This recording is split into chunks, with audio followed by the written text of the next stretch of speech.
Welcome. We're from India. I'm Chaitanya. I'm the Vice President and Chief Technology Officer for India's premier film school.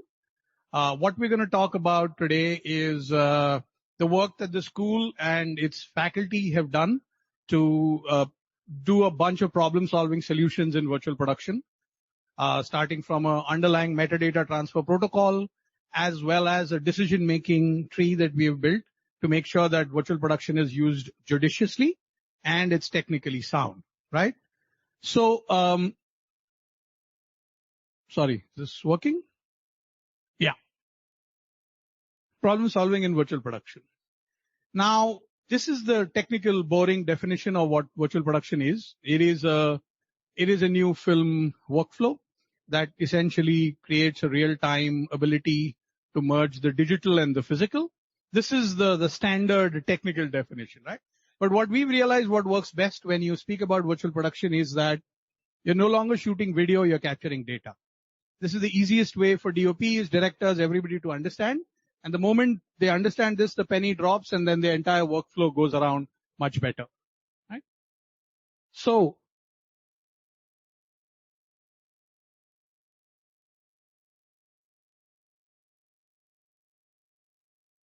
okay. The first thing we need to understand is there is no one virtual production. There are multiple workflows. The workflows are defined by how much live action is shot real time, how much of CG assets are created when, and where does the output come from. So there's all CG virtual production, which we've seen used in Lion King. There's on-set virtual production, which has been used for years and years and years, which is the real-time world replacement in a green screen environment or in a green box environment. And the newest one, which is ICVFX, which is the fancy LED walls that we see all over the floor. Now, each of these is its unique setup, has its unique structure, and you need to approach it accordingly, which is what we have. Okay, I really don't know what's not working. Yeah. I'm also part of the Society of Motion Pictures and Television Engineers Rapid Industry Solutions for virtual production. I'm the education co-chair for that. Vivek is on the metadata section for the same. And SMPTE over the last 2.5 years has been doing a lot of work in virtual production and has created the first ever wall chart. So this was created in 2021, has been updated in 2023. It includes the entire virtual production process in a single wall chart, talks about each area of virtual production as well as the entire skill sets needed. So this is a good one view understanding of virtual production. You can go to the SMPTE.org site and download it. It's available for free. We found it's really helping a lot of students and filmmakers to understand it better. What we have also done though at Whistling Woods is to take this complicated wall chart and reduce it down to the smallest unit of filmmaking, which is the shot. And this is what it looks like when you break it down at the shot level, right? Where you have action assets, you have the world, and then you have gaming engine. Action assets are anything that moves in the middle of the shot. It could be lights, it could be props, it could be a physical actor, it could be anything. And the world is what you're essentially looking at. So the world doesn't move, the world doesn't change in the middle of the shot, but your point of view of looking at the world changes. And when both these are brought together real time on a gaming engine that's virtual production enabled, now you've got your workflow at the shot level, at the smallest unit level.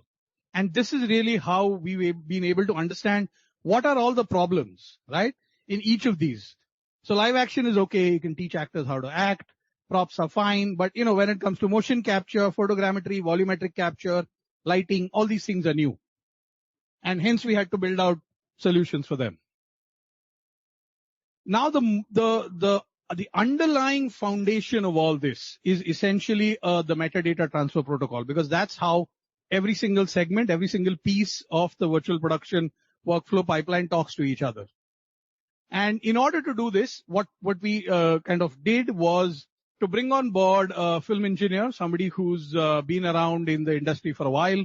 He's a VFX supervisor. He's done a lot of work, commercially released films. He's worked for the American Society of Cinematographers and currently is our virtual production lead. So I'd like to bring on board Vivek. Vivek will take you through how his approach has been for building out the problem-solving solutions in virtual production, and then we'll do a short Q&A after that. So over to you. That's the right. Hello, hi guys. Hi, my name is Vivek, and I teach at Whistling Woods. I head the virtual production department, and I run a small startup called Film Engineers, which specializes in designing and developing custom tools, especially focusing on virtual production side. Right. So, the right or the back? Back.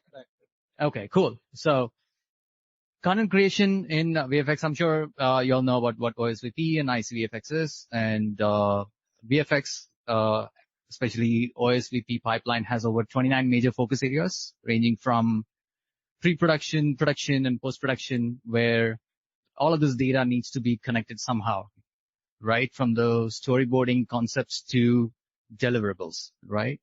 So as easy and organized as it might look like, this is what we do today.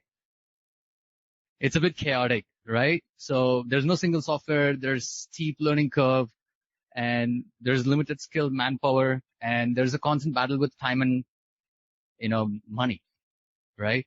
How do we reduce this, vast timeline into one? The answer to this is metadata. So we came up with this solution that's a three-part solution, which is a software, and there are hardware units, especially what Chaitanya just spoke about when there are action assets, right? Action assets are moving elements that are physical, and virtual production deals with virtual worlds. How do we connect these both? We need to have an engaging data transfer protocol that translates the physical entities into the virtual world. So that leads us to creating this metadata framework called Portal B. It's just a random name that just, we just kept. And what it essentially does is it takes in the data from any of the feeds, especially from the cameras and the devices that's on set, including camera tracking units or treadmills and turntables, which we'll see a couple of slides later, where this framework unifies all this data and translates into one unified ground truth, right? There are multiple coordinate systems between software. There are many DCC tools that we use that has different coordinate systems, X, Y's, and Z's.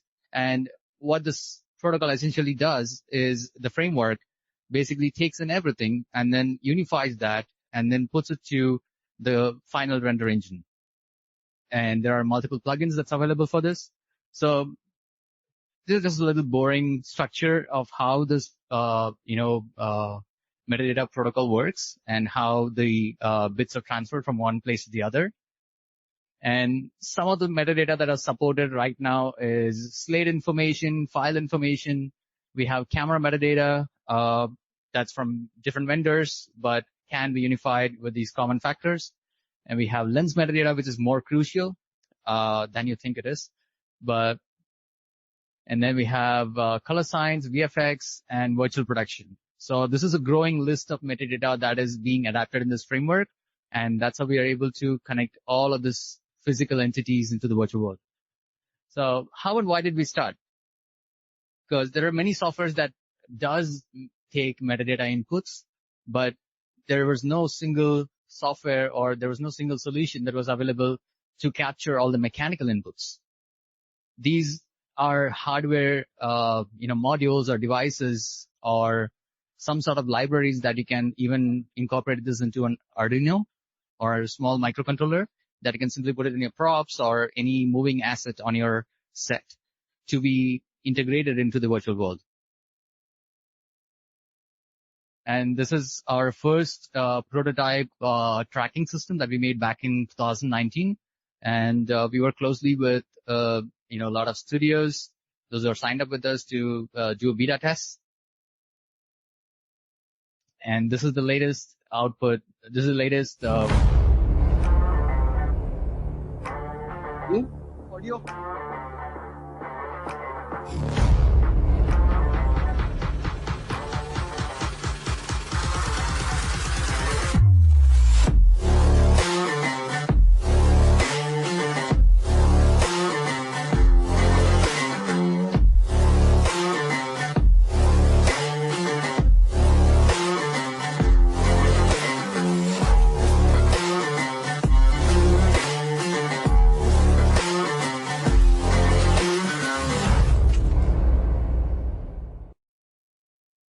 It's a quick teaser that we just made before the show. And, yeah, this essentially is, one of a kind. It does not use any optical, tracking system like the others. This uses radio frequency and, a couple of sensor fusion mechanisms like algorithms that runs behind. And, we can run this on your iPhone. You don't need a heavy processing unit. This device attaches to your iPhone and then it just sits on top of your camera. That's it.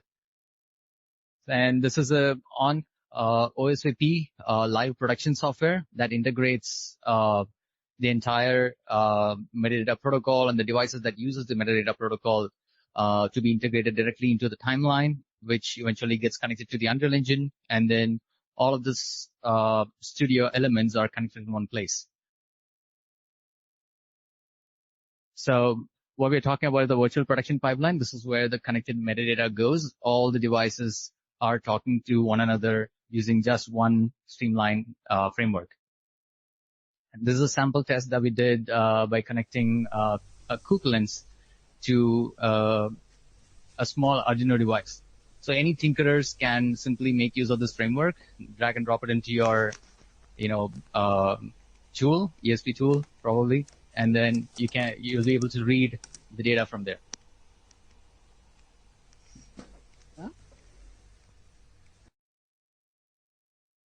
These are the early stages of our tinkering, and where we are on the roadmap is we're planning to launch this framework as part of open source so that people can start using this. And some of them are available as plugins even now. If you go to our website, you'll be able to find that. And we're also planning to release a development kit where you can tinker your own way of adding, if you want to add a bicycle to the shot, or if you, one of my friends who's working on a mainstream production back in India, they have incorporated this module into a small gun prop. So as and when he shoots, there's a marker that's added on the timeline that you can easily take that to the post-production, and then you can trigger muzzle flashes, right? And also you can trigger blood splats. So, and later, probably towards the end of the year or the beginning of next year, we're planning to include SMPTE ST2110 kinds of protocols, and there's a bunch of our colleagues who are also working at SMPTE to integrate these advanced metadata protocols. Probably we're going to converge and become one, which is why we're planning to make this more available to the end users and then take this forward. Cool. You want to take this? So these are some of the applications that we've built out for the protocol. So the first one is, how do you give a mechanical input to a digital asset, right? Now, historically, you've had to eyeball it. Some human has had to physically drag either the virtual camera or an object in the Unreal Engine in order to give it a mechanical input, right? A physical movement. So the first one that we've looked at is walking. So if you're walking in an LED volume, there's only so much that you can walk. Otherwise, you'll walk into the LED wall or you'll walk off stage. It's even worse if you're running. Now, historically, the solution has been to make the person walk on a treadmill. And then the only way that the camera knows that the person is walking is the background world is zooming in or zooming out. But that has had to be eyeballed because there was no way to track the speed of the person's movement. And if he or she suddenly broke into a jog in the middle of the walk, it's some human is scrambling somewhere to try and get the world to speed up. So what Vivek and team did essentially was to create an encoder using the same underlying metadata transfer protocol to create a treadmill attachment. And so we are now able to move an Unreal object using a mechanical input, using that encoder, right? So this was the first ever test that we did. Now, if it can be applied to an object, it can obviously be applied to the whole world, to the virtual world. Now, this was one of the deployments that happened at the Media Monks stage in Delhi, in India, where it was actually used for one of their demos. So for that, he could walk as long as he wants. I think it's so the same as simple as it may look. I think it's a brilliant solution to what a lot of us are facing. Like 6 months ago, when a client comes in and say, "Hey, I have this walking street.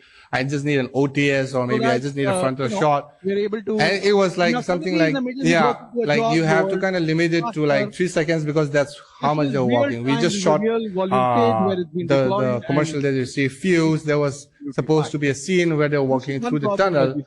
This would have solved that solution. This would be a solution. The next problem that exists is how do you use a high-speed motion bot, right? So either a Bolt or one of the MRMC products in virtual production, because the robotic arm moves really fast and really precise. Now, the same thing to replicate for a virtual camera inside Unreal is very hard because, again, it's human defined. It's not an automated input. So here what we essentially did was we were able to take a high-speed motion bot and install the protocol on the command module itself, so that the same signal that's going to the robotic arm is also going to the VCAM in Unreal. So this was the first test that we had done on campus. There's a simple, just move it on one axis to check how quick. So this was done at 0 frames drop. Right? This was real time. And then we decided to take a slightly more complicated shot in our Greenbox studio. So as you can see, the robotic arm is moving on all 3 axes. So left, right, up, down, and diagonally, and we're able to do real-time world replacement in order to create the visual that the person who's actually sitting on a green box is sitting on the edge of a building, right? And the third one is the turntable. Now again, turntable is used a lot if you have a careful quarter turn or half turn in a volume stage. The problem is the world doesn't necessarily turn at the same pace. How do you get the world to turn at the same pace? Is to again put an encoder on the turntable and take the same input out. So this is again at the physical deployment at Media Monks in Delhi.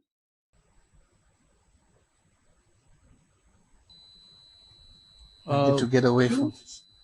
So it's Oh,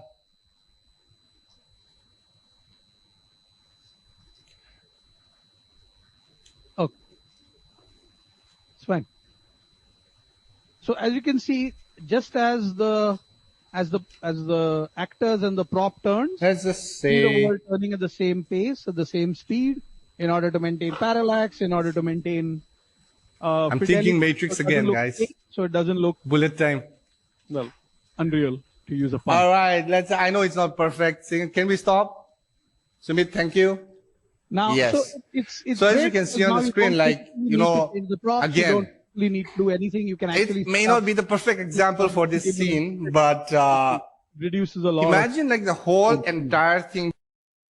And most importantly, now that we've solved the technical problems, or we've given a few problem-solving solutions for physical, technical, mechanical problems, now comes the big problem-solving for virtual production, which is, when should you do this? Right? Right now, the biggest problem of virtual production is that it's being used indiscriminately.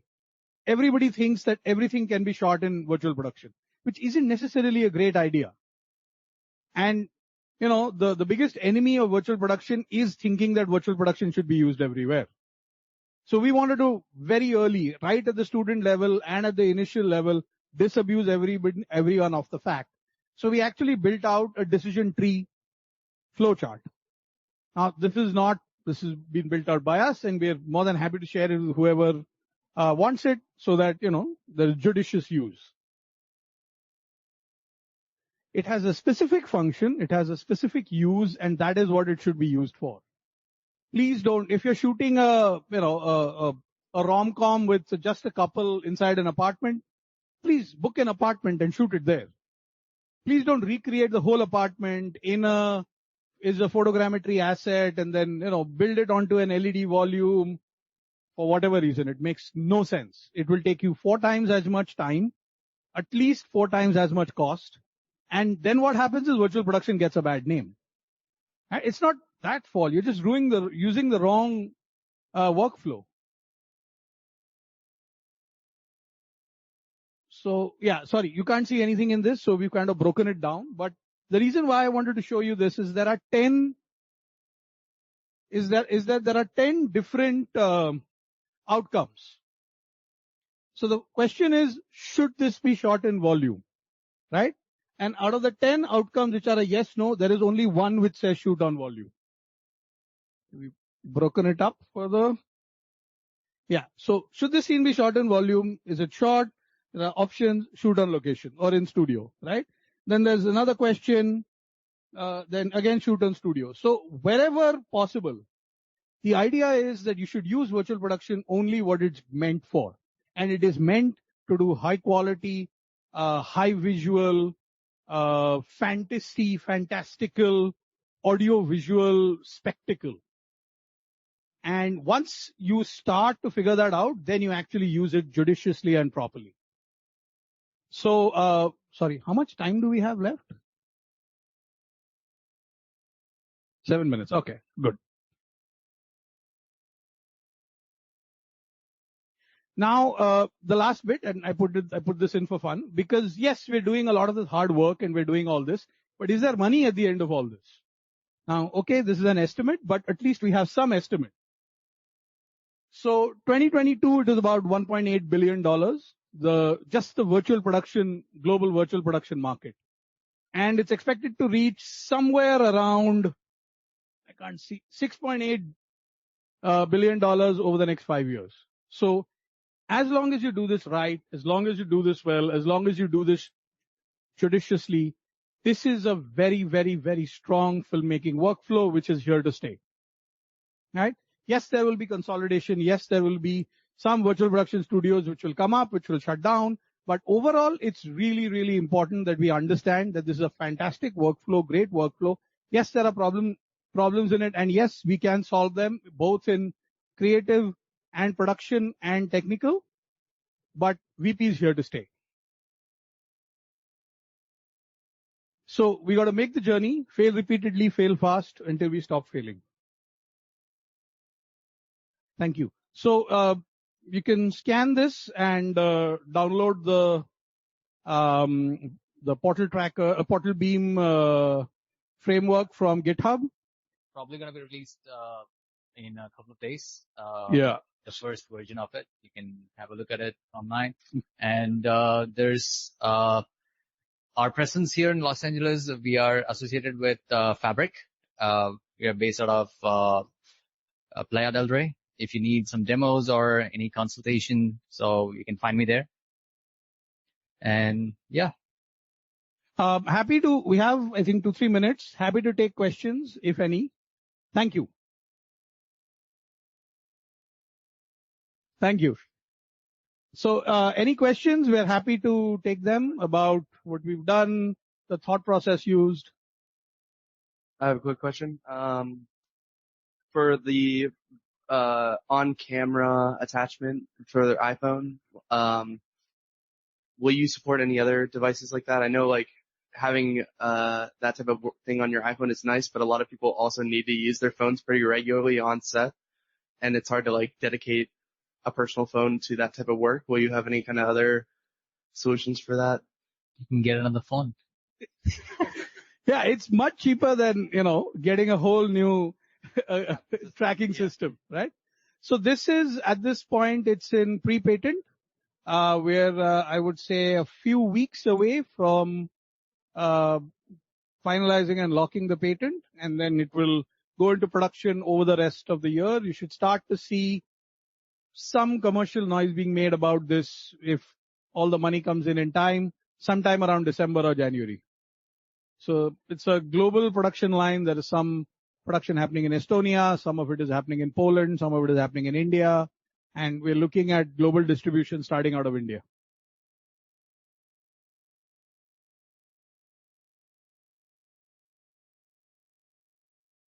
Yeah. You can. Yeah, you can.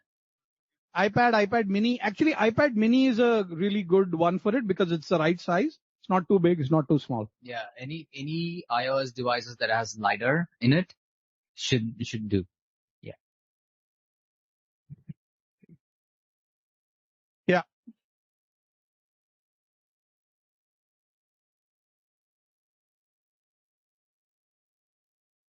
How does it compare to a traditional camera tracking system in terms of latency and coverage? When we started, it was like 6 frames delay, and then we kind of compensated that in the latest beta release, and we are able to do 1 frame offset, so which is pretty much acceptable in many tracking systems around. Yeah.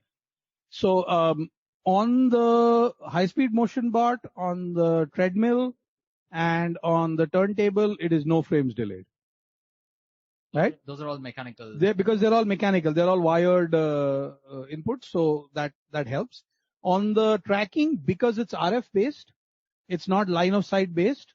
So it doesn't matter even if you occlude the sensor entirely. You can even take it outside the marker boundary. Right? You can even take it outside up to a point. Obviously, you can't take it miles out, but and it will still work. So those are some of the benefits that which RF brings in. That's loud. What countries are you currently certified for using this device in? Because I know RF you got to have a lot of restrictions with that sometimes. That's right. So we use ultra widebands, which is pretty much acceptable in, these are all legal radio frequencies across many countries. So we use certified ultra wideband, radio frequency oscillators. But also because it's outside in, the how should I say, the leakage isn't significant.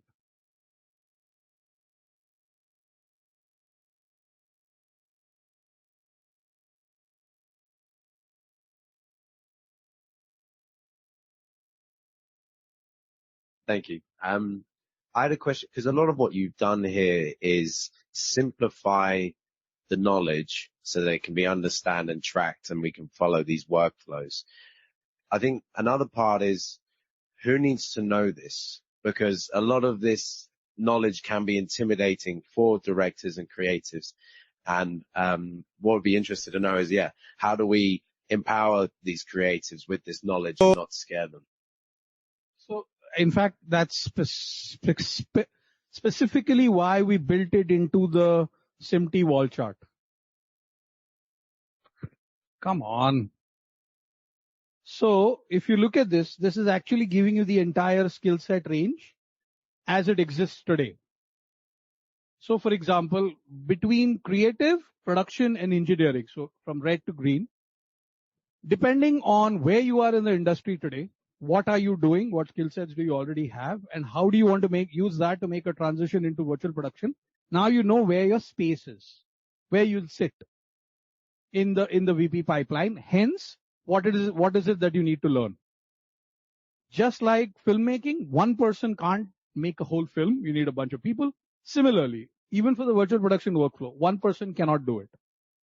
Right? So you have to find where your place is. So if you are a DOP, you could be on the capture mode on set. You could also be doing virtual scouting. You could also be on the color side. You could also be on the lighting side.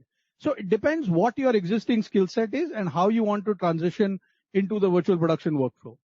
See, as far as students go who are just learning filmmaking, for them, they're again taught as per their skill set. So if it's a cinematography student, he or she learns how to hold and shoot the physical camera, how to operate the VCam, how to use a physical crane, how to use a crane inside the gaming engine.